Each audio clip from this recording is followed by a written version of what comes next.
Today on After Hours, we have a special guest.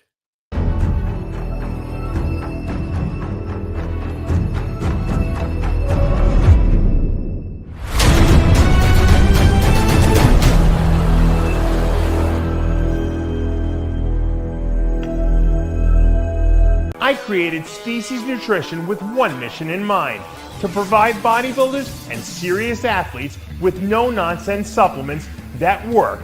I put my name and reputation on every bottle of Species Nutrition products. If you want to be your absolute best, join the evolution.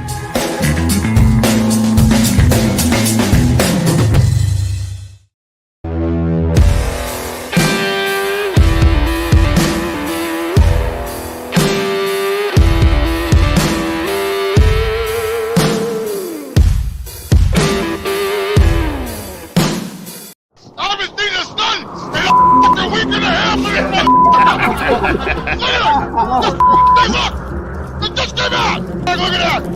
I love it!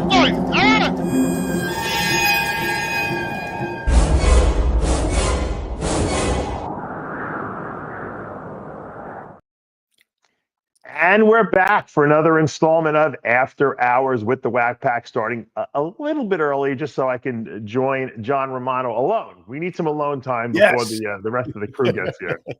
It's a moment of sanity. Yes, that's right. That's right. I always tell people if I don't have a headache, if I have a headache at the end of the show, I know the show went well, but I have a headache, unfortunately. Yeah, you have a headache. We have to change the intro because we don't have Jimmy anymore. We don't have Mr. G anymore. So unless they can be enticed back. I mean, I don't know what's going on. Jimmy is, I don't know about Georgie, but Jimmy's impossible. Yeah. He's driving that truck. Yeah. He drives from Long Island to Saugerties upstate every day. And he's got a camera on him. They got a camera on the truck. They know the mileage. They know they got a satellite. Well, why can't he have a camera on himself though and talking? Why he's not allowed to talk while he's driving? Yeah, he can't talk to be on the phone and talking on a podcast. He's not looking. Why can't he drive and talk? You're not allowed to talk on your phone when you're driving? Apparently not when you're driving for this company, because now he can't look at the camera and scream at the camera. But if he has a phone mounted on a thing in front of him, I don't see why he can't speak to us. I don't need to see him. I mean, I don't need to have him do animations or anything like that. Just let him talk. But he's driving a 25-ton projectile. I mean, aside from when his blood pressure goes up a little bit, really, it shouldn't matter. What do they have? They probably have him hooked up to like one of those things that go around your waist so they can check your breaths per minute and your blood pressure. It forces him to pull over if it goes up past a certain amount. You know what? I was driving the other day, and sometimes I drive with my hand up here. Mm-hmm. And on these new vehicles now, especially the BMW X7 I have, if you block the camera that's facing you, it thinks that you've fallen asleep, and the car goes into emergency mode, and it started shutting itself down and pulling over to the side of the road. I was like, what the fuck's going on? And now once you take your hand away and you reestablish the wheel, it releases that. But it's actually a safety thing in case people fall asleep. The car will pull itself over to the side of the road and park, basically. I'm torn between these technologies. I mean, the Audi that we have, I literally have to turn off like 10 different things before I can drive it, because I hate when the engine shuts off with the light. I hate when if you're going to make a left turn, okay? So I got I'm in 4 lanes, 2 lanes each way, and I'm going to make a left turn. When I can like cut it close, and just goose it and get around, if you do that, it slams on the brakes and you're in the middle of the intersection. Oh, shit. Yeah. It's too many safety features. Usually there's an override on those safety features if you're actively doing the, driving. Now, my vehicle, I didn't even know this. The X7 has actually electric motors in it too. So it's technically a hybrid. I didn't even know that. So at the light, it doesn't turn off anymore. It used to do that at the light where it shuts down to save gas. Wait, when you got the air, it's sweltering summer. It's 90,000 degrees out. You're in a light and the engine turns off. Whose idea was that? How much gas are you really saving at that point, right? It costs more. It takes more gas to start the car than it does to idle it. because you get when the injectors give you a blast of fuel in the Yeah. beginning, that makes it more. You know, you use more gas turning the car on and off than you do letting it idle. Well, I'd love to know whose brainchild that was. That's for sure. Idiotic. But anyway, And then you got to turn all that shit off. It takes forever. Yeah. So to what do I owe this this incredible honor of having us back together again without? I woke up a little early and I said, you know what? I think John and I should start earlier. Usually I'm always rushing around trying to get things done, you know, and so I think I have a little extra time. I said, I think we should start earlier so that we could, you know, spend some alone time, you know. I like that. I have something I want to like bring up to you, and I don't know what your answer is going to be, but when I shave, have you ever, I don't know if you noticed when I shave, you have a beard now, but when you used to shave, I always catch the top of my cheekbones with the razor, and I get this nick here. Yeah, he nicked. Yeah. I mean, and you know what happens? You catch it, and you don't even see the blood at first, but you know you cut it, and you know it's gonna bleed for like 10 minutes after that. Oh, because face thing. I got a spot on my head. When I shave my head, if I hit that thing exactly wrong, it bleeds forever. I mean, it's like I wonder, what am I, a fucking hemophiliac? Like, what the hell? Why won't this stop bleeding? You know, it's all the fish oil. It's the fish oil we take. That's why. You know, that's why when they want to, you know, they want to put you on like anticoagulants. I'm like, look, I'm on anticoagulants all the time. I don't clot. You know, with fish, people don't realize that fish oil and vitamin E are like very potent anticoagulants. You know, you're not gonna, if you take those on a regular basis, if you take the dosages I recommend, 3 grams of fish oil a day, you're not clotting for no reason. You're not going to throw a clot in your body, you know. So it's better than taking an aspirin, really. Oh, we got a tip already, and we don't even have anyone here. Wow. When you were in your heyday, what would be a typical order for a 300-pound jumbo Palumbo from McDonald's? Thank you, James Portra. 2 triple cheeseburgers, but I would get them. Actually, by the way, there's a new special they're coming out with, I think through the end of the month. 50-cent double cheeseburgers at McDonald's. Did you see that? Holy shit.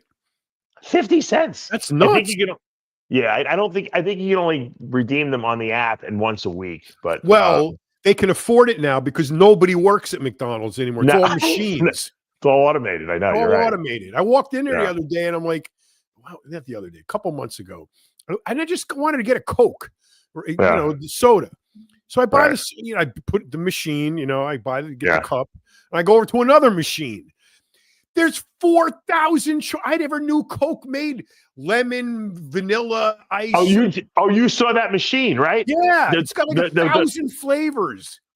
Better than the Coke. Forget the Diet Cokes. Do Seagram's Diet ginger ale. They have 5 flavors of that. Wow, unbelievable. Vanilla is outrageous. They have vanilla, lime.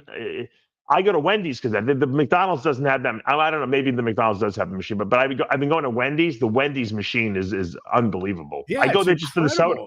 I didn't know they had all these. I had no idea they had all these flavors. None. I want one for my house. I wonder what it would cost to get one of those suckers in your house, so you can just fucking pick whatever drink you want. You know, that's they have this thing that puts the CO2 in the water. Remember, like the old days, you had the seltzer water, but now you can do it flavored, so you can.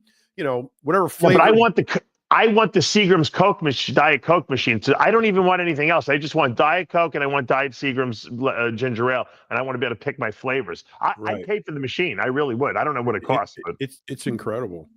Yeah, I didn't know they had. So what else? Two triple cheeseburgers. So 2 triple cheeseburgers. So what I would do is I would get 3 double cheeseburgers, and then I would put them all on 2 buns. So I would essentially make 2 triple cheesburgers. Too bad you can't teach Valentino that trick. Yeah.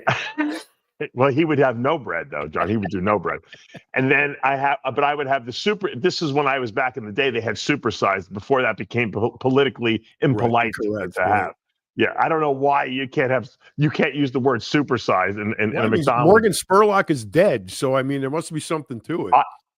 You know what? I would do it anyway. If I was McDonald's, I'd be like, "Fuck you guys! I'm doing fucking supersize," because that was the greatest. Supersize is the greatest. It's a Blackman like cover shot title, isn't it?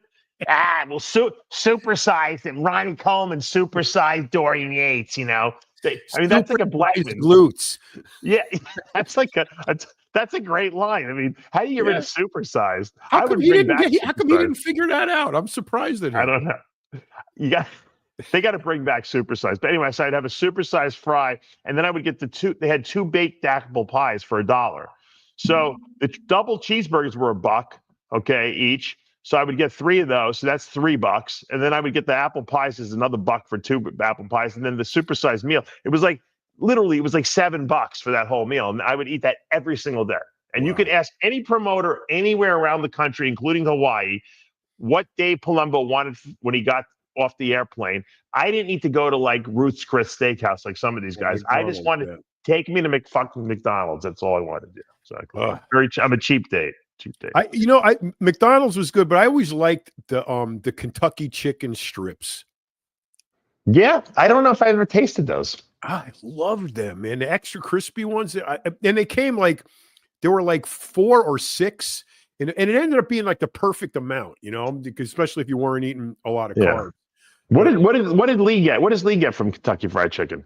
Or as he calls it, Kentucky. Kentucky. I don't know what he gets. I never went there with him. He probably just gets one of those big, you know, bucket buckets, and eats the whole thing. Yeah, I don't think there's any any method to his madness. Yeah, he likes the bones. I don't like bones. I like the, you know. I don't want to deal with bones either. Yeah, exactly. I don't want to dissect my food. I just want to eat it, you know. We got to get Ameen's joining us. What's up, Ameen? How are you, man? Good to see you guys. OSBBC. Yeah. What does that stand for? Old School Bodybuilding Company. Come on. Old School Bodybuilding. Bodybuilding clothing. I do have. I got my old school too. Put my shirt on because I got. You know. Yeah, we're well representing today. Fake now. I'm doing my Bobby Muscles tribute today. Oh yeah, we love Bobby Muscles. What's up, Armon? Hey, Armon. What's up? What's going on? How you feeling today? Not too much. Tired. We had my shower like a plumbing issue last night, so we're up late. Oh shit, with the water and yeah. So I gotta just put this out there because John, you're an expert in this type of stuff. So I swim at night. This is my new thing. I swim I do 30 laps in the pool or 40. I don't know. I try to add a lap every night, but whatever the case may be, I swim. And it got cold in Florida, you know, for a little bit here, and it was we were down to 40 at night for like a week, you know, and then it gets hot again. And the water was like 65, so it was like I was swimming in like glacial water. So I was cold plunge. So I put one of these. Everyone kept telling me put the solar mat. What is it called?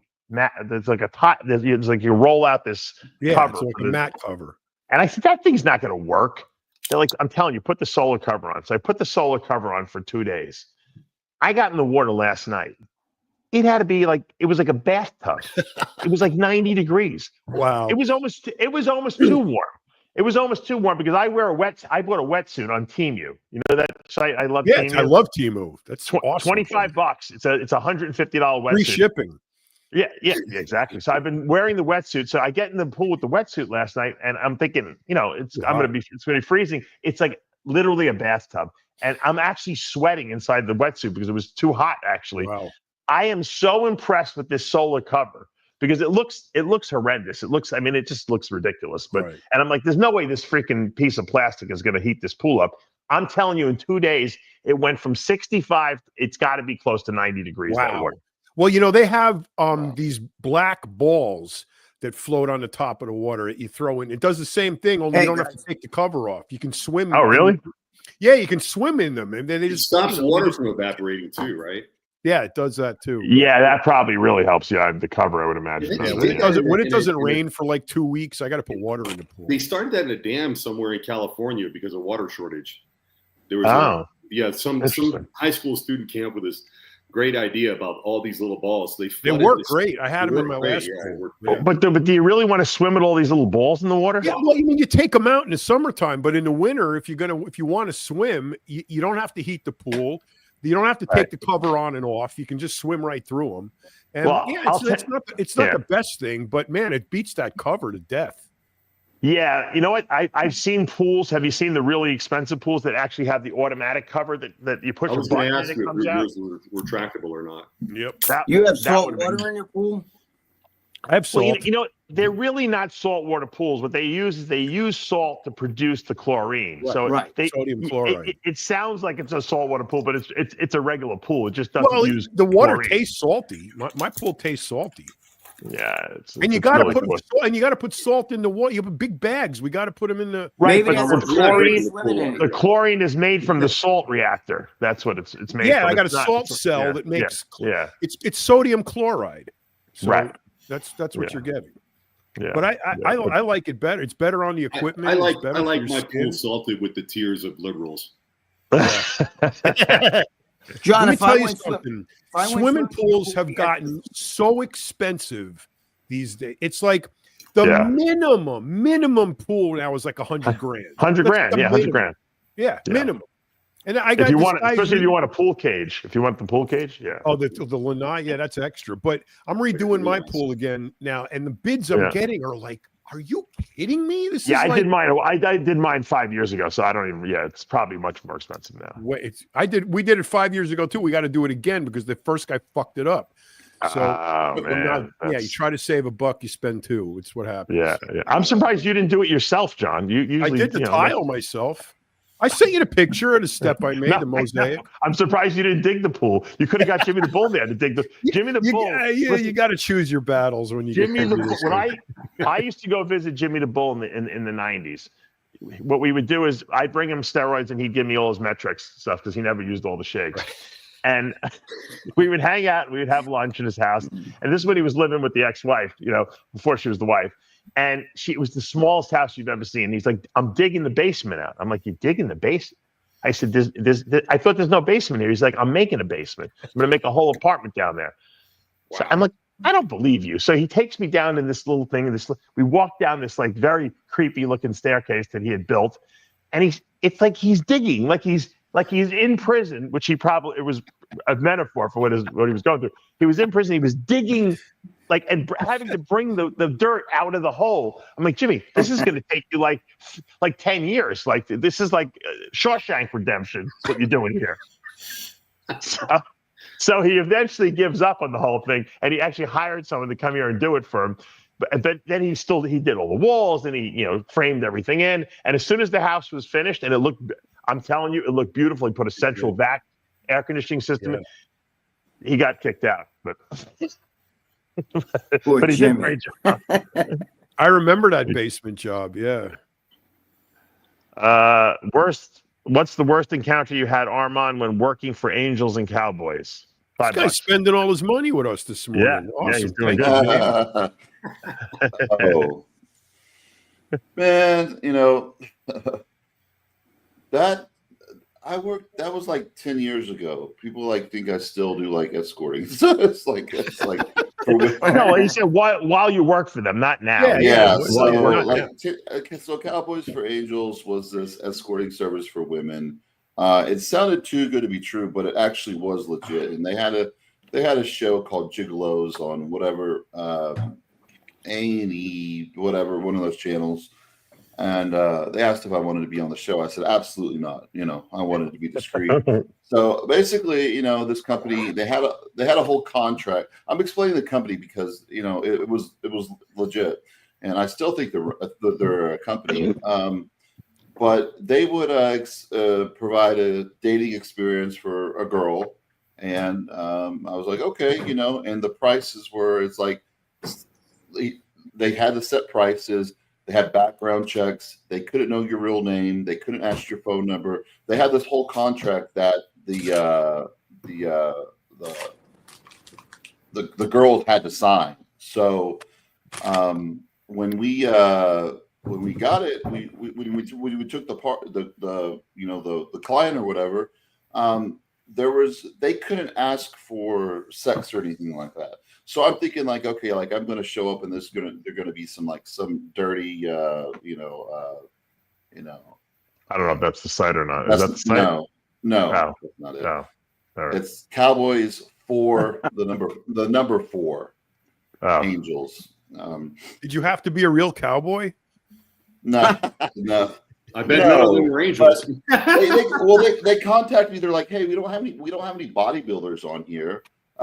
We'd like to try you out." And I'm like, I've never, whatever. I've done some stripping in the past when I was younger, and so it was like $7.50 an hour. You get paid and all that. And so the first one I went to go do was just a normal, good-looking girl in town.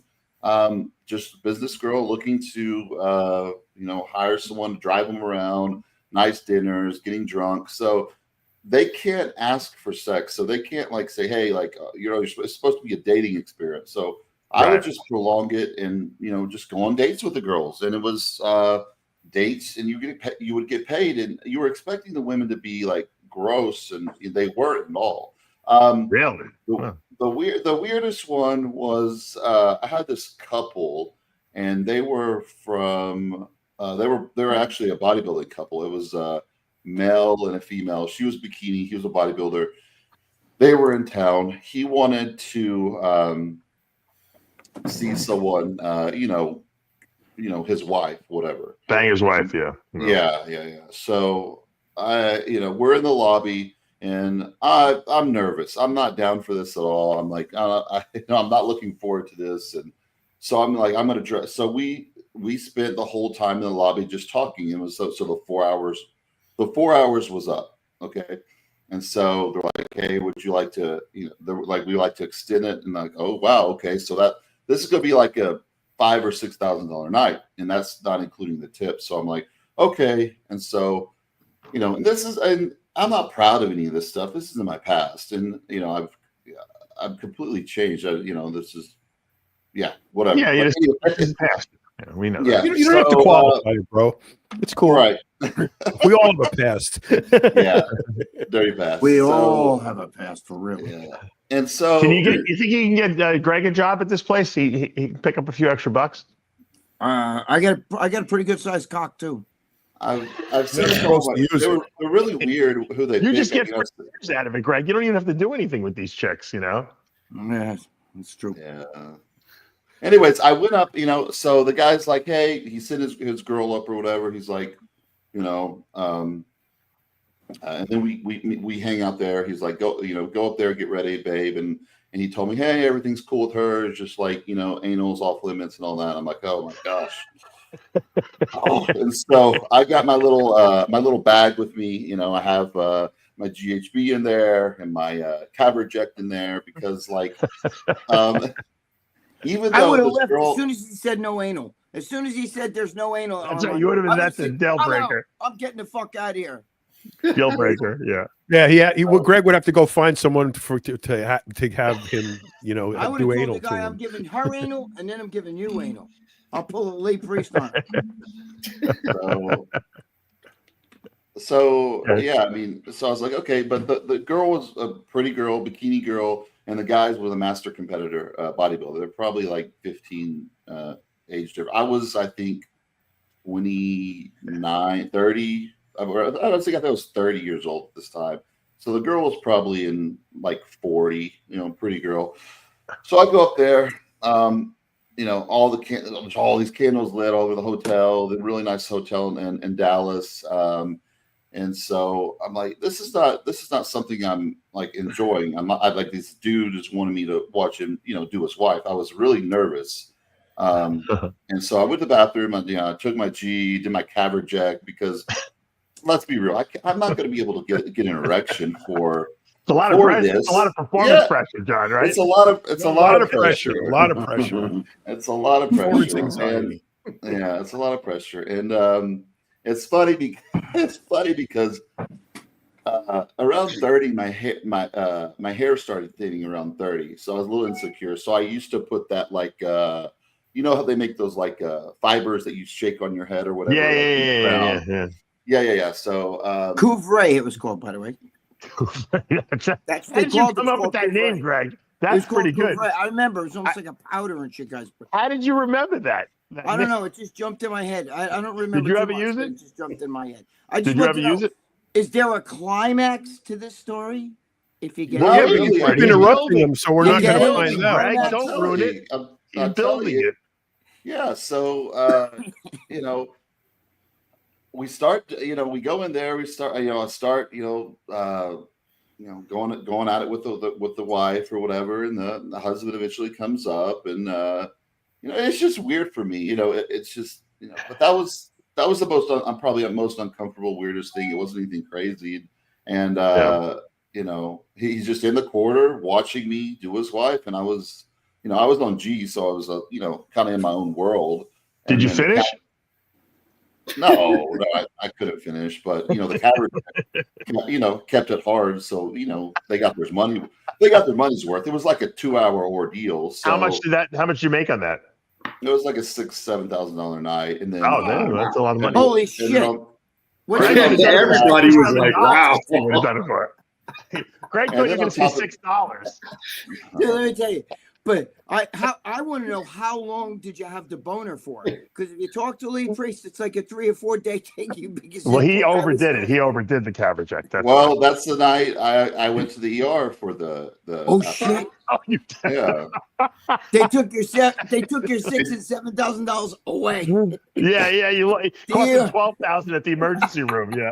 Dave, what's the name of that condition that you get from having a hard on? Priapism. Priapism. But they have an antidote that they prescribe now. Most clinics do. Some they don't. But I didn't have the antidote at the time, because if it stays hard too long, you just inject the antidote afterwards, and it goes down. So we finished up there, and then afterwards, he was like walking me out, and he had another bag, or he went to ATM again. He's like, "Hey, thank you for effing my wife." I'm like, this is really weird, and it was really uncomfortable for you. I was like, I'm not doing this again. This is really weird and this is uncomfortable, but it was a lot of money. And then I was like sitting in front of Burger King. Well, I went to a breakfast place. I guess breakfast. I was hungry. Wait till the GHB wore off, because GHB wears off, then you could drive. And then I'm sitting in this parking lot with this painful erection. I'm like, this is not going down. So I'm looking online. What do I do? So I go to like CVS. I get some like Sudafed. I crush it up, and I'm like mix it with water. I'm like rubbing it on it so it will try to go down. And then I'm like texting the girl at the time I'm I guess seeing or whatever it, and I'm like, I'm gonna have to go to the ER. So I go to the ER, and by this time it's still hard, but it's like half the size, and so you're like so embarrassed because you're going in there and you're just like, it's like half the size but hard as a rock. And they're like, and they make you sign this waiver, like, hey, we're gonna have this guy. Is lucky the urologist was actually at the hospital at the time, with ER, so it wasn't just some random ER doctor doing it. A urologist was there. So first they said, we'll inject it, and if it goes down, so they inject it, it doesn't go down. I was in so much pain at the time. They didn't even ask me. They said they started giving me Dilaudid, because the pain, and I was thinking, like, I never want an erection again in my life. This is the worst. How did Dilaudid go with the GHB? I'd be interested in that combo. I wish I knew Armon at the time, because I would have sent him a picture of my mother-in-law, and the fucking thing would have just went right down like that. It would have cured everything. Believe me. I think he would have been able to do your mother-in-law with the amount. I don't know, dude. I don't know how my girlfriend's father did it. I don't know. I think the moral of the story is here, not only of his story and Lee Priest's story, is more is not necessarily better with Caberjack, because it seems like it's a nightmare if you do too much of that stuff. I tried it one time just to see what it would be like, and that is some crazy shit, man. Yeah. Poor Lee, they had to drill holes in the side of his fucking piece. Yeah, his penis looked like a crime scene. Yeah. I got prison for taking 100 milligram Viagra. Just one. The first time I tried it, 100 milligrams, it was the worst experience. All night, I vomited. It was just horrible. It was horrible. So that's because you were taking heroin. It wasn't. No, it was a Viagra. It was 100 milligram Viagra, but you thought it was. This is like in the 90s, man. Now you're gonna see so many hours of it not going down, I just felt sick. Now you're gonna see all the comments in the fucking comments. Yeah, right. I mean, it's gonna need Viagra in jail. Well, yeah, I mean, it was 60 mLs. They took 30 mLs of blood one side, 30 mLs of blood the other side, and I was bruised and beaten up for like 2 weeks down there. It was like a black and blue. I was like, yeah, but I recovered. You were probably so happy they stuck the needle in there because it probably gave you so much relief. You know you're in really dire straits when you don't care if they stick an 18-gauge needle in your penis. Right. You know that's when you know you're in dire straits. Here's the question, Armon. Did you ever use Cabergetti again after that? Yeah, I did it a second time, and it happened again.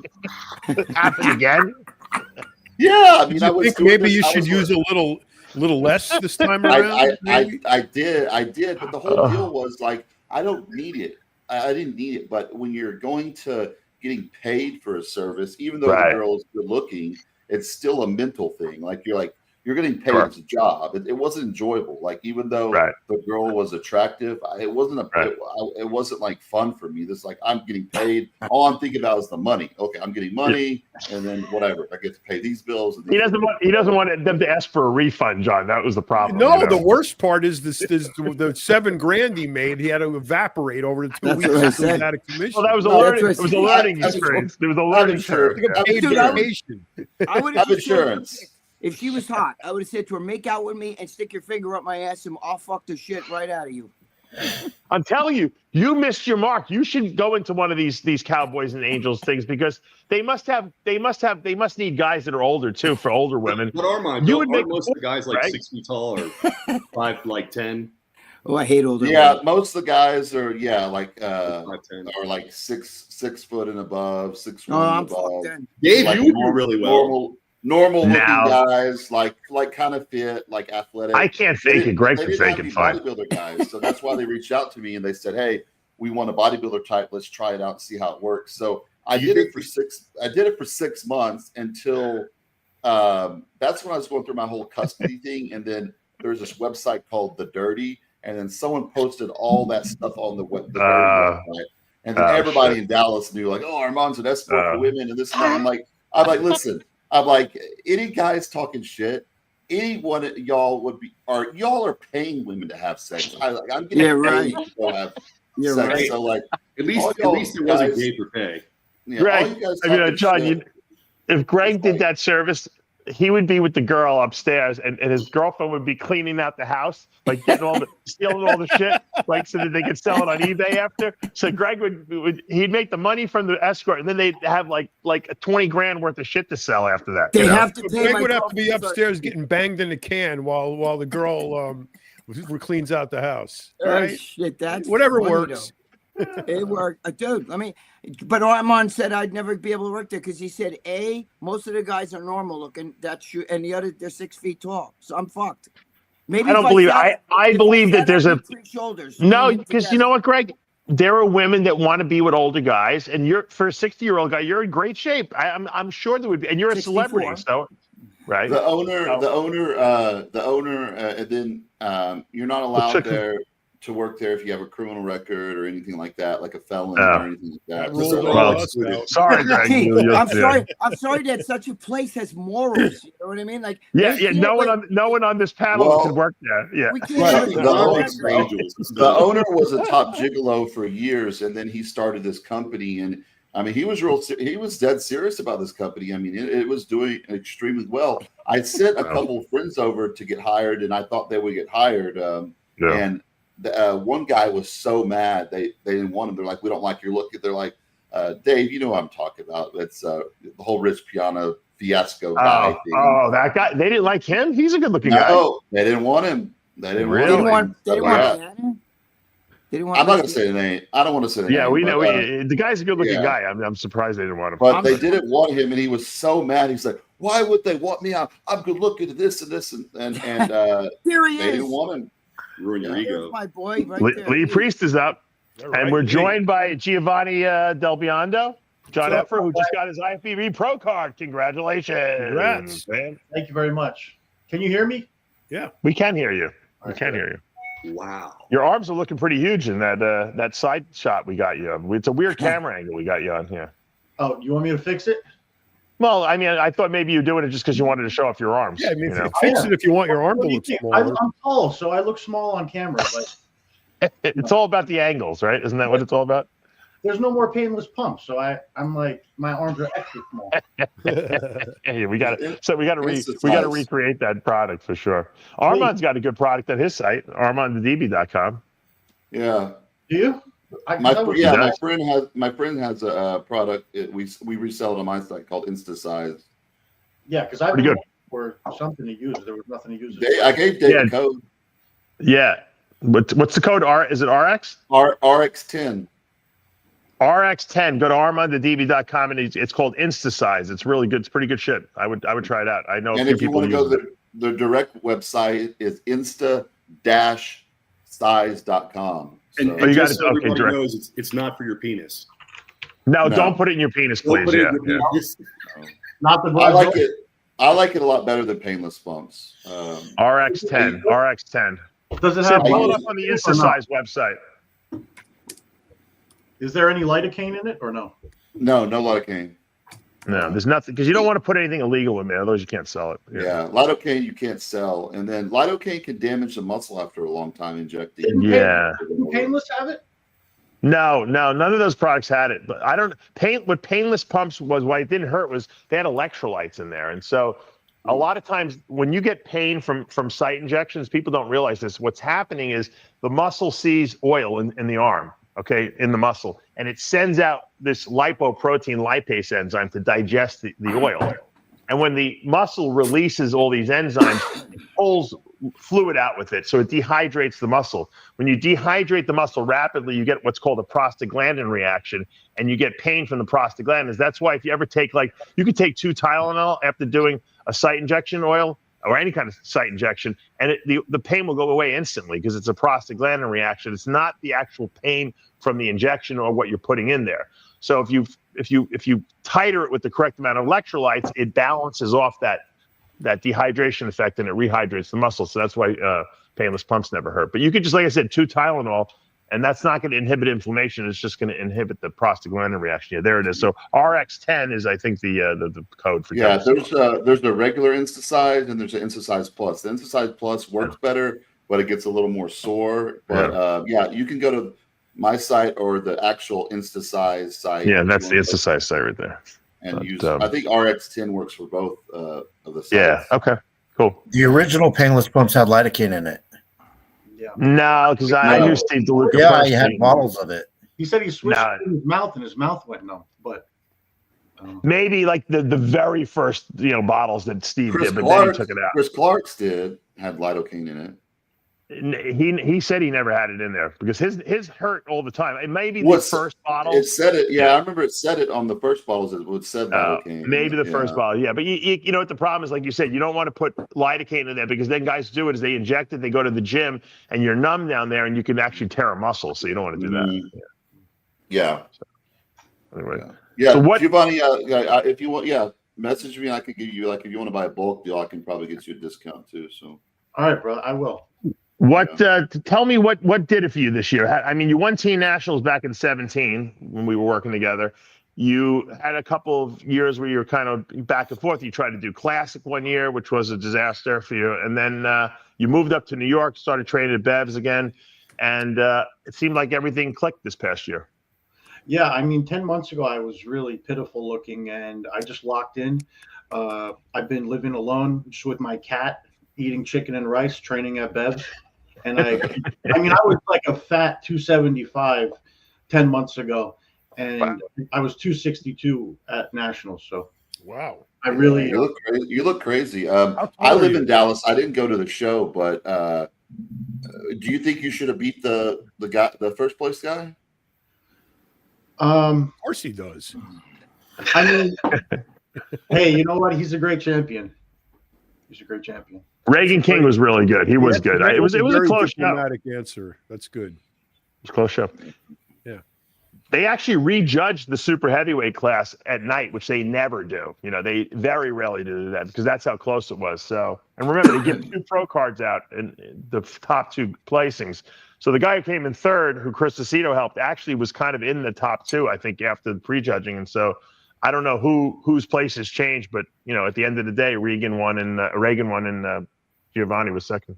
Well, he was actually in the second call-outs in the morning, and they moved him all the way up to be compared with me and Reagan. So I thought it was going to be me and him, to be honest with you. Yeah, but yeah. He's got a very unique. I liked your physique. What are you like, 6'2", 6'3"? Yeah, close to 6'3". Yeah, you look crazy. You look crazy, man. Were you the show before? I saw your pictures from the show before. Do you think you were better at the show before, or you think you were better at nationals? I think I was better at nationals at night. I think I was a little flat in the morning, and I drank a bunch of water and ate some crap, and I really filled out at night. Yeah. He's got a fast metabolism. Yeah, I saw the pictures. Yeah, it looked like It looked like I saw your last show, and then I looked like you're a little flat in the morning, but I didn't see the night pictures. But you look great. Yeah. I always tell people you're always a burger and fries away from victory. So I was eating like a loaf of bread every morning. Like the amount of food I ate this prep was ridiculous. But, well, yeah, when your metabolism gets going, it's very hard to keep it going. Yeah. His problem is that he doesn't train with the same intensity and focus in the off season as he does pre-contest. If you can get him to do the off season like he does pre-contest, he'll be like Mr. Olympia. This guy. No. But I mean, I definitely want to focus up. I don't know. I just have a tendency, which I don't want to be a part of anymore. I just get fat and lazy and start self-sabotaging, which I feel like it's a common story for a lot of people. But John, we've seen this before. I mean, a lot of guys have trouble really staying positive about themselves when they're in the off season and they're a little fatter and very big and lethargic and snoring at night and they don't feel hungry. And for most guys, it's harder to gain weight than it is to lose weight. Right. For me, I'm very self-loathing in the off season. Well, if you channel that correctly, it can be a benefit. Yeah. Come on this show and you can use this as your therapy sessions. Yeah. You'll never stop eating if you do that, Okay. I don't know. I found that losing weight was way harder than gaining weight. Can you show the back shot? Let me show the glutes. Show the glutes. Yeah, show the glutes. Blackman would love his glutes. He would be like, John, make sure when Per shoots them, they get a lot of glute shots. A lot of glute shots. I think I was definitely the hardest guy in supers, though. You were diced, man. You look good. Yeah. Thank you. I was in shape for. Your right trap. Are you having trouble? Like I had that same issue with my when I did my lat spread. Like when I used to do my lat spread. Do you have is it getting caught or no? He's not turning his head enough. Yeah, I tried. You're right, John. I always hear that you talk about turning your head, and I feel like it looks better. You know what it is? I played this game called World of Warcraft for 12 to 16 hours a day for years, and I just I'm chilling like this. Yeah. And I'm trying to figure it out, but I have neck injuries from soccer, so when I started bodybuilding, my neck was kind of always to the side from all the heading I did from soccer. So it kind of I had the same issue always. A lot of cowboys have bad necks. That's from riding them bulls. Yeah, they do. I thought you were talking about the cowboy website that he worked for. You have that Johnny Jackson lump at the base of your neck. Yeah, I mean, I'm a crazy squatter. I squatted That's why he's got legs. That's why he's got legs. Yeah. How old were you as a teenager? He was squatting heavy. Is on Facebook, you'd see his pictures. You were squatting 5 plates forever, haven't you? Yeah, I squatted 5 plates for 20 and 405 for 30. Yeah, 585 for I think 13. Insane. Yeah.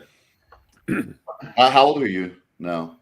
I'm 27, unfortunately. Okay, so still a baby. Unfortunately, but you see when I've got underwear older than that. When young guys have a lot of success early on, as he did, he won teen nationals. Mm-hmm. A lot of times it's a maturity thing too. It's like so much success so quickly, and everyone expects so much of you. And he's a tall guy. I told him it's going to take you several years to fill out that frame before you're going to be ready for an open type of situation where you're going to get your pro card. Whereas some of the shorter guys, like Cody Montgomery, had no problem kind of going right into the pro ranks after the teen nationals. So there's this postpartum depression almost after you achieve such a high level of success, and then it's like you got to start over again, And I think that's what what happened. You know, people don't realize it's been 7 years, but you're only 26 years old. I mean, you haven't even hit your peak years in bodybuilding yet. You know, your growth years are from 26 to 29, at 30 years old, around there. So, I mean, sorry, go ahead. Did you push the gear pretty hard for nationals? No, I'm not even kidding. I was on significantly less stuff than I guess I've ever really been for a prep. But I still feel skinny at 260. Like, I know my quads are small. I'm not over here trying to say I'm going to be competitive anytime soon, but I am going to try and get big. I think like I will need to be like 290 if I even want to, be in the first call outs at something. So, what was that burger thing you did? Sid, pull that up again. What was that little burger thing you guys did what was it, McDonald's you were in? Yeah, so I don't know if you know this, but Boston Lloyd made a joke about me when I was younger that I ate 15 pounds of potatoes for a carb up.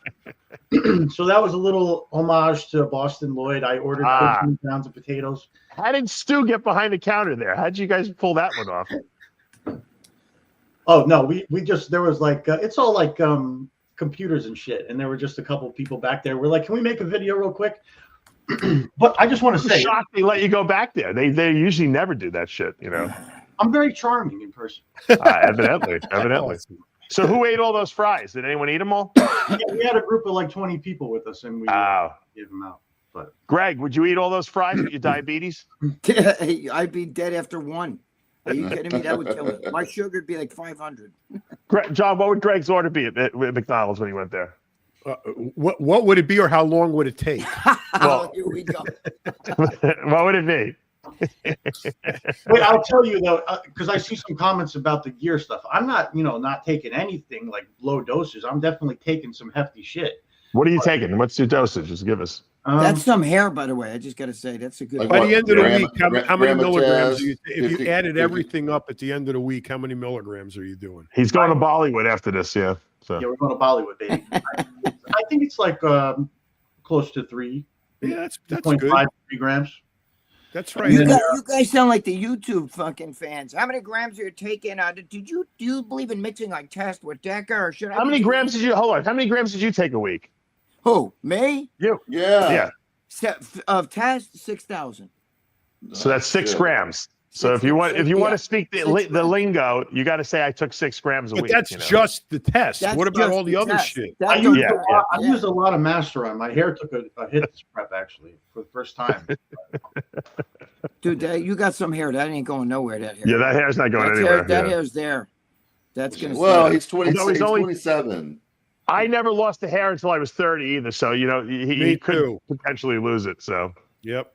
Yeah, but you knew it was Larry, coming. You've been very quiet. I haven't heard Larry say a peep the whole show yet. Any feedback on anything? Larry's training in that gym. I thought it's interesting that he mentioned having a slow metabolism in the off season. I think it's actually easier for guys that have a slow metabolism to put on size. I feel like I put on size easy and I get shredded easy. He gets depressed though, is what happens, Larry, and then he doesn't. Yeah, I know, then he loses focus. But they still are able to put on size a lot easier than someone with a fast metabolism. After that potato show, my mom passed away, and it was very hard on me. And my high school sweetheart left me for a Chad doctor, and it was what? A what?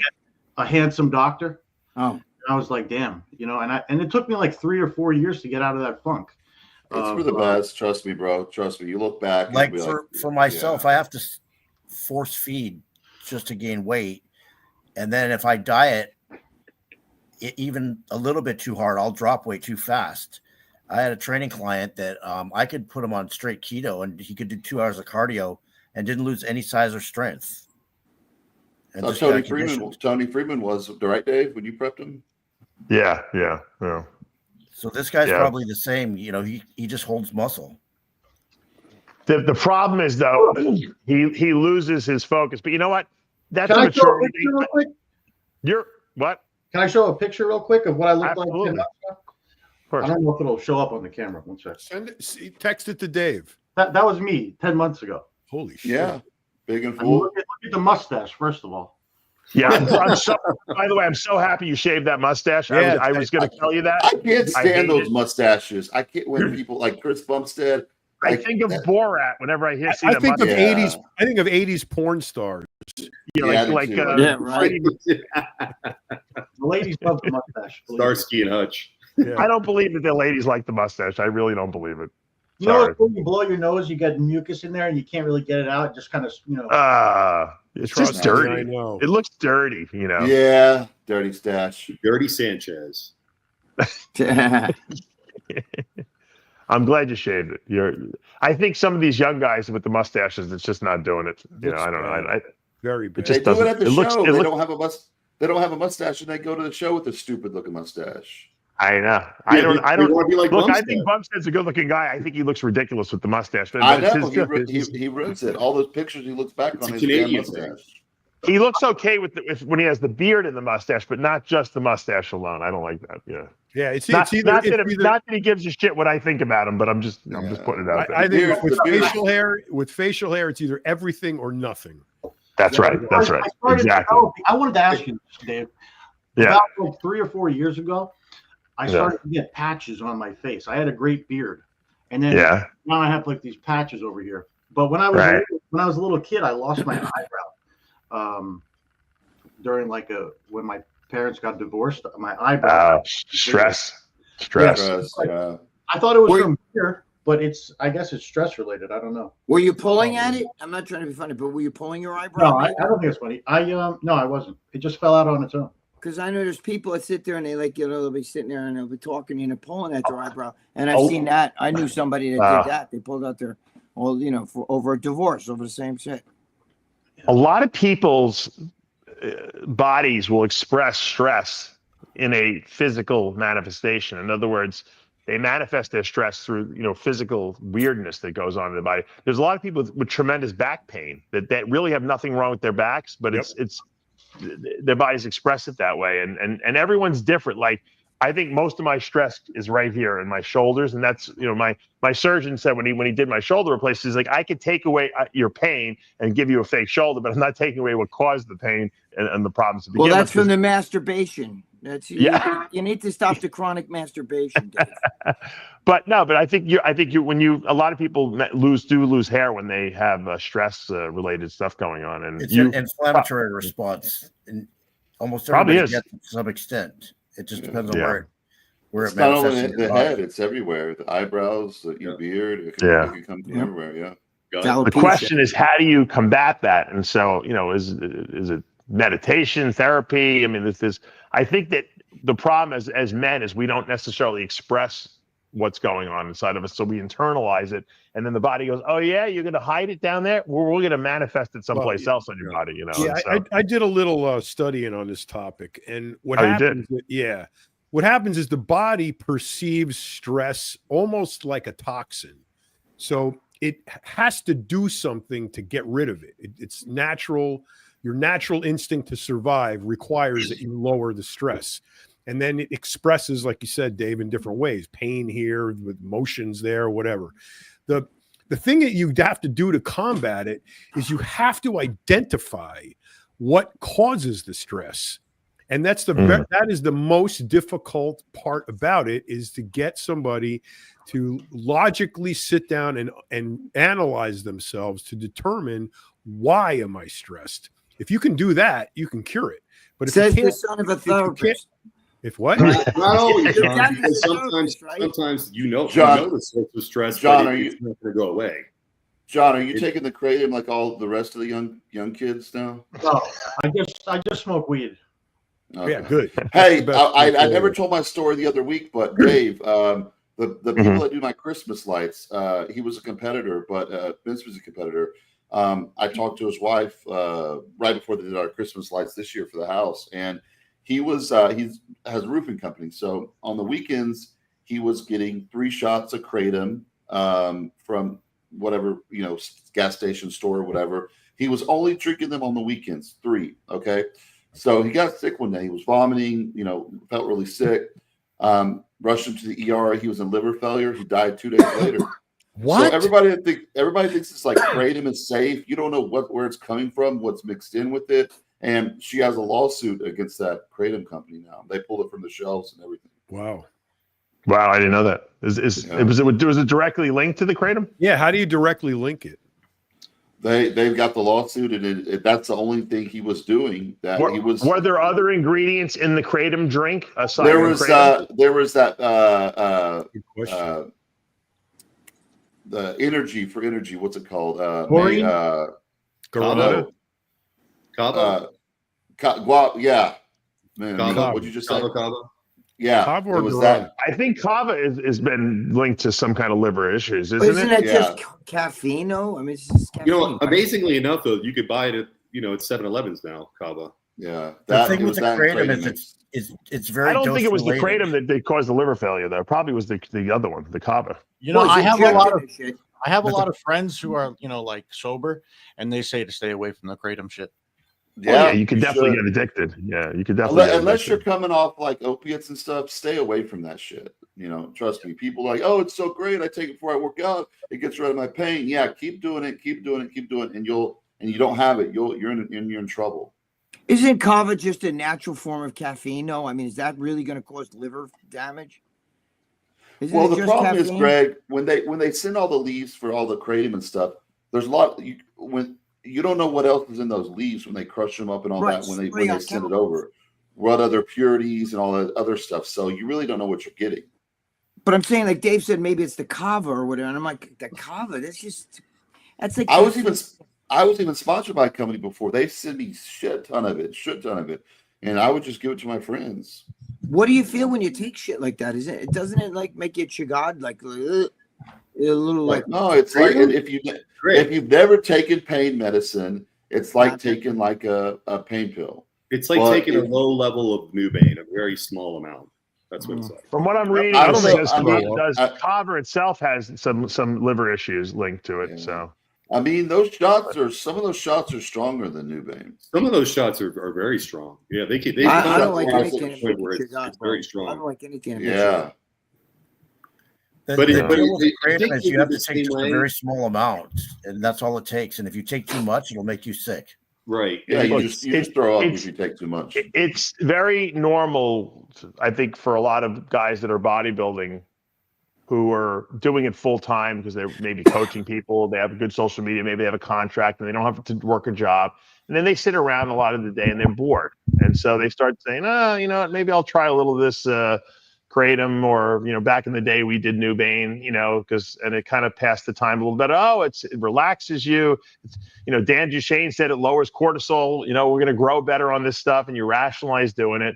And before you know, you're kind of hooked on it. Not necessarily physically addicted, but you're mentally addicted to it because it kind of helps pass the time, and it makes you feel a little more relaxed. And the bodybuilding drugs can agitate you a little bit for sure. So it just calms you down. Some guys smoke weed and do the same thing, but it's not a good thing to do. It's a rationalization. We rationalize why we used it, to lower cortisol or whatever the case may be. Just masturbate. Fuck that shit. It can make you a little lazy for sure. Some people get addicted. Sometimes it's a gateway to other drugs that people will get involved with, and you have to be aware of that. And because it's a slippery slope you can get into. And I wouldn't recommend people do it. There are people that are in chronic pain that find that Kratom works really well for them, like Chris Bell, and I think that's great that he's able to use that and not have to take opiates. But for most people, if you don't have anything wrong with you or any pain, I wouldn't just start taking it just for the hell of it. What's the pain from? If you're young and you get on it, like I wouldn't do that. But if you're in chronic pain, like Larry and all that, why live in chronic pain? We could take Kratom and have a better quality of life. So 100%. You gotta watch how it doesn't sneak up on you, because Nubane, when we first started doing Nubane back in the day, it was a shot before you trained, and then that was fine for a while. Then it was all day. then it was a shot, another one after you trained, and then a few months later, 3-4 o'clock, let's do it again, and then the next thing you know, you're geezing a bottle every other day.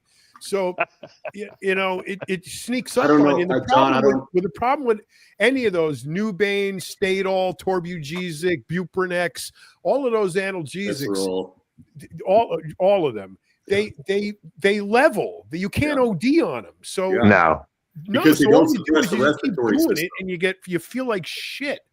So but then guys, John, do stronger stuff. That's what the problem is. Then you move up. Right. Then you move Some up. Some people just have addictive personality, and they just can't. They just take any amount of anything, and they get addicted. There was a girl that I was training with years ago, and she was like this goody two shoes, born again Christian girl. And for whatever reason, I was taking Adderall before training, but I would just take like a little piece of it. And she wanted to try it. And within 2 weeks, she was wanting more and more and more. And I'm like, wait, this is a problem. And then she was getting mad because I'm like, no, you got to slow down. This is not, you're taking not just for training, you're taking it all the time. Anyway, she went and found a doctor that would prescribe her all the time. She became a full-on junkie, like real quick. Wow. Yeah, it sucks. I never had that. I would just take it before training, and that's it. But now I don't take stimulants at all. Yeah. The thing with Nubane. Sorry, go ahead, bro. Aaron Clark just did a video. You remember 212 Aaron Clark? Yeah, I know. Yeah. Yeah. What did he say? He was addicted to he disappeared because he was addicted to that gas station heroin, which they used to call it's tiantapine. Oh, I didn't even know what that is. Tianapine, yeah, it's used for it was used for like depression, but it's literally like acts like an opiate that you would call a gas station heroin. You could get it at smoke shops or whatever, and he was addicted to that. And it has like he was taking a pill like every like 90 minutes, I think he said. But that's what kind of made him kind of like fall off. But it's the same thing as pretty much taking, Oxy, a lot, whatever, anything like that. So the thing with Nubane, though, is along with the psychological addiction, it's physically addictive. So you end up, even if you can mentally bridge the psychological part, you can't do anything about the physical part. You start feeling like shit when you need another shot. So you end up, 3-4 hours, every 3 or 4 hours, you're doing a hit of Nubane, not to feel good, not to kill the pain, but not to feel bad. Yeah, that's the problem. I don't find that with Kratom though. I take it 4 days a week before I train, and that's it. Don't take it for a week. Don't take it for a week or two though. No, he's right. It's the frequency. Once a day, just a few days, 4 days a week, it's not that bad. But like John said, once you start increasing the frequency, amping up, then the addiction becomes a serious problem. Yeah. That's why weed is the best.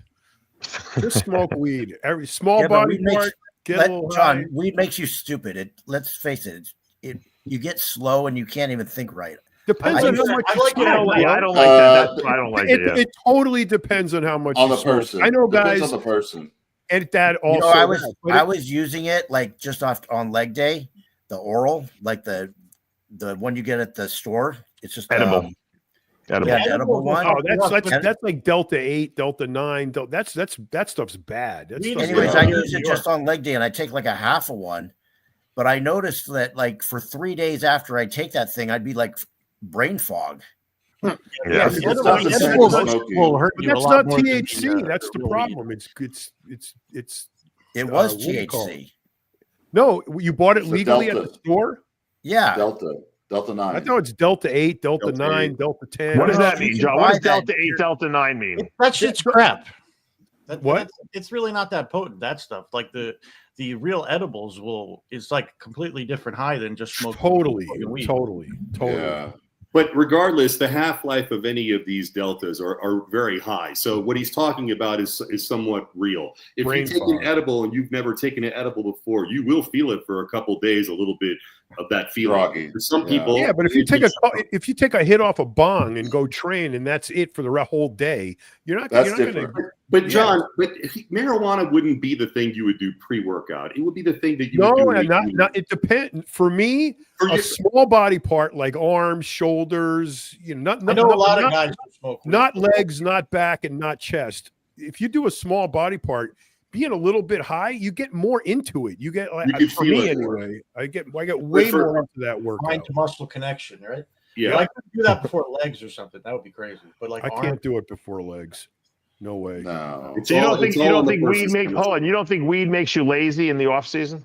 You're eating whatever you want? If you, like I said, if you're fucking blitzed all day long, yes. If you're baked all day, if you take 2 bong rips over 24 hours, most guys are baked all day long, John. That's the problem. Yeah. What? Most guys are baked all day long. Well, that's what I'm saying. That's my point. My point is, it's just like Nubane. It's just like Kratom. It's like anything. If you how much do you take, Giovanni? I just smoke a little joint. Can I show it on here? Just a little joint. I don't care. That whole thing. Yeah, almost the whole thing every day. But that thing would last me a week. So maybe he is baked all day, John. Yeah. No, I only smoke it after the gym at night, like in the evening. Okay, that's cool. Yeah. I have found as I've gotten older, and this goes for steroids, everything. The less you take, the more you feel it. Which I mean, I had to back my test dose down to a half because I couldn't get my free test below 1800. Yeah, I only take 80 milligrams a week. Yeah, I take half a cc of I'm in less than half a cc. Yeah, because it's too high otherwise. Otherwise, I'm well over 1,000 all the time. Yeah, you know, I don't know if you guys know this. My sex drive is better if I take less. Yep. I don't know why. Once you go past a certain amount, it when you take lower. too much, then some of it converts to estrogen. And then maybe that's what is happening. Well, even if that might be your estrogen in check. Like I've checked my estrogen before, and I've been on like over a gram a test, and my after Las Vegas, after the Olympia, I got really sick there. I got some kind of virus, whatever it was, and I was sick for like 2 weeks, and I just didn't take anything because I wasn't training or anything. I didn't take my test, nothing. And I went and got my blood work done because I thought, okay, I've been off for everything 2 weeks, good time to get my blood work done. And my test was like down at 300, but my cholesterol was high and my triglycerides were high, which never happens. And then I went back on and I just took, it was 30 milligrams of cypionate and 50 milligrams of propionate. And I went and got tested like 4 days later, and my test was 2,000 and my estrogen was high. Well, that's just my cholesterol was back down to 100. Larry, taking gear at your age, have you got your heart checked up, like a real checkup? I got my calcium CT score. I got my they did the full what is it called? CATS. Is it did you do the stress test on the treadmill? Yeah, everything. They did the whole workup. I just did all that too. I'm convinced that I could be in heart failure and still ace a stress test. I think we just know how to, as bodybuilders, we can endure pain better. Those stress tests are very non-accurate for people who work out because the cardiac CT scan is way more accurate. Get that. When I was on the treadmill. When I was on the treadmill getting the stress test, I'm walking on this thing. He keeps raising the level, and he's like all the way up. And he leaves, and he goes, and he comes back with the head person that was in charge, and he says to her, his pulse isn't going up because you're in good shape. That's why he totally didn't realize that. He's expecting like this regular 64-year-old guy, to go on this thing, and I'm like walking. I got to get out of here. How long is this going to take? Most people only last 10 minutes on there, John. That's why. They said, well, your pulse won't go up. I go, can I run? And they look at me like I said, can I bake a cake? So I started jogging, and then boom, it went up. But it was the guy was wigged out. He goes, what am I doing wrong? His pulse won't go up. Yeah, it's called work. You're in shape. But anyway, Giovanni, I want to congratulate you on the IFBB Pro card, and couldn't have happened to a nicer guy. Now you're a teen national champion and you're an IFBB pro. Now you got to win a pro show. That's the next goal. Right? I think it might be a bit, but thank you very much. And this is my out. We're leaving, but I really enjoyed coming on here, and you guys. We got to get you back. Yeah. You should come back. But now is the time. I think you're still a little shy. I think we got to loosen you up a little bit more. Maybe you should smoke a joint before you come on the show. You know what the issue is? I mean, I don't really know anything about Nubane and stuff. I can't really get in the conversation. No, but I know. Well, you'll learn here. Me neither. now is the time you need to get focused, though, because this is your time. Yep. A lot of people, they'll get their pro card and then they'll get lazy and take time off, and the next thing you know, it's hard to get back on stage again. Yeah, I'm not fucking around. I'm going to be back on it. So thank you very much. John, you know what we should do? I think back in the day, the sitcoms would have spin-offs. I think we should do like a spin-offs called like Young Cowboys or something like that. We should have another show with Giovanni and a couple of young guys. So yeah, beef stew. That's my good friend. We should get beef stew, and we should get Giovanni. We should do like something called like after hours or something like that, or before after hours, or something like that. Yeah. Because they're young, they can't stay up so late. That's right. That's early hours. I just watch you and Chris Aceto, and it puts me right out. That's why we do it, just for you, Greg, so that you can get to sleep every night. Anyway, thanks everyone for joining us live as always, and remember, the holiday seasons are coming up, and reach out to your family, reach out to your friends, tell them how much they mean to you. It's important. We're going to be doing our holiday show next Tuesday. That'll be our show prior to Christmas. And who's going to play? Who's going to dress up as the Grinch? Anyone? John, everyone calls you the Grinch. Can you put a Grinch costume on? I don't even know why they call me the Grinch. I'm like, well, you don't look like the Grinch anymore with your beard, but you used to look like the Grinch. Oh, did I? Okay. Yeah. If that gets any whiter, it could be Santa Claus. We got to get Mr. John. I think it's because your eyebrows raised because we go up a little bit. Yeah. Well, that was the Botox. I go to a new guy now, and he got him to come down. The girl. I go no surprise look. Okay, Hold on, great. John will be the Grinch. Let's get Mr. G to come on the show as Santa Claus. Jimmy the Bull could be what was that Billy Bob Thornton movie where he plays the angry guy? Bad Santa. Bad Santa. Jimmy could be Bad Santa. That and Greg could be a jolly old elf. How about that? Jimmy to park the truck. I'll be with Jimmy. Remember the little black guy with a little short little elf with Bad Santa? And Giovanni could be the kid on Christmas morning opening the present. There you go. All right. Well, dude, Santa hasn't given me a present since I was 5. We'll see you next time. Bye, guys. See y'all later. Christmas show. Love you. Thanks, man. Peace out. Love you guys, man. All right.